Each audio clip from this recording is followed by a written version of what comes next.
হে everyone, good morning. কেমন আছো সবাই? শীতের যেহেতু প্রায় শেষ হয়ে এসেছে, তাই আমি কিছু মোটা জামা কাপড় কাচতে এসেছি, সেগুলো তুলে দিতে হবে তাই। আর এরপরে চলে যাব আমি রান্নাঘরে, কারণ মেয়েকে তো খাওয়াতে হবে সকালবেলার খাবার। আর জলটা প্রচুর ঠান্ডা ছিল, যার জন্য আমি উষ্ণ গরম করে নিয়েছি।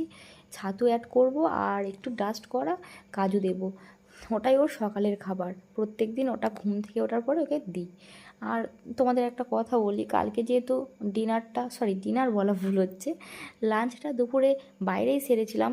আর বাজারও প্রায় আজকে বাড়িতে নেই কিছু, বাজার আনতে বলেছিলাম কিছু সবজি, কিন্তু কিছু তো সবজি আনেইনি, ভুলে গিয়েছে তাড়াহুড়োর মধ্যে। এনেছে শুধু চিংড়ি মাছ, কী দিয়ে রান্না করে একটা ঝামেলায় পড়ে গিয়েছি।